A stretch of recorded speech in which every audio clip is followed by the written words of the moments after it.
Critics of the Bible sometimes argue that if the Bible is inspired by God, its narrative should be tidy, self-explanatory, and self-consistent.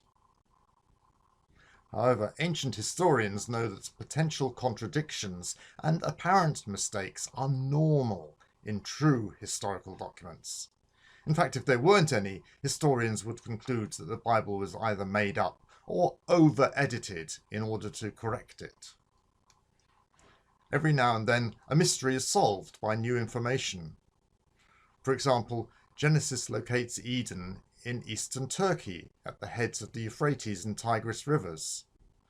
We might expect Eden to be in Africa, or perhaps in ancient Mesopotamia, where human culture first produced towns and agriculture. However, recent excavations at Göbekli Tepe in eastern Turkey reveal a sophisticated worship centre 2,000 years older than the Mesopotamian civilization. And, on nearby hills, geneticists have pinpointed the origin of the grass from which all varieties of cultivated wheat have descended. In other words, the earliest evidence of human worship and farming is in the area of the biblical Eden.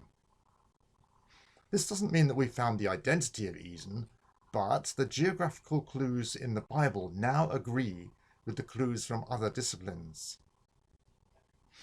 The Bible still contains many issues for Bible scholars to puzzle over.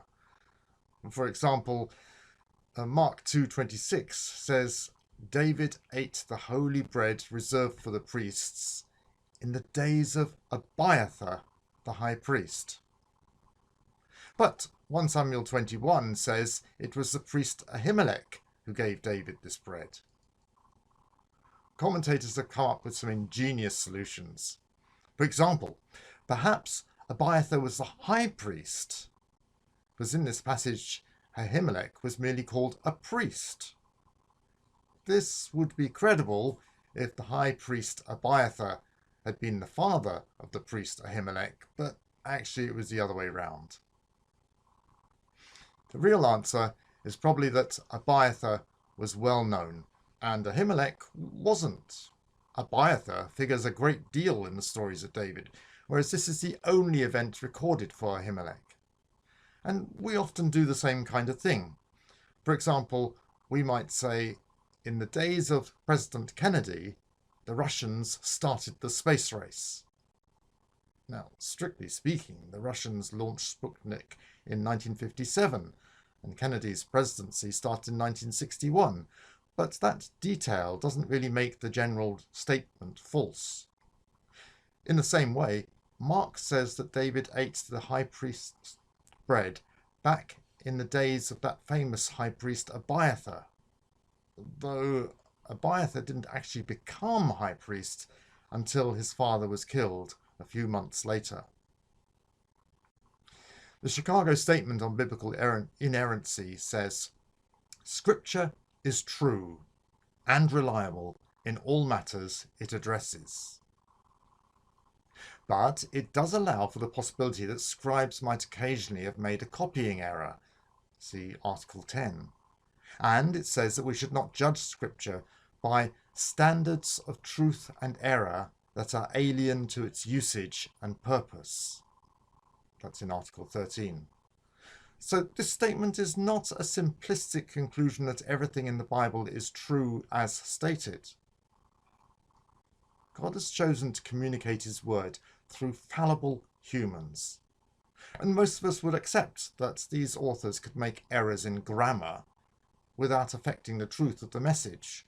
So why shouldn't the same apply to occasional errors in fact? Part of its message is that God has interacted in history, from the times of Abraham and Moses to Jesus and Paul, so historical details are important. However, God may have allowed fallible human authors to record occasional insignificant errors.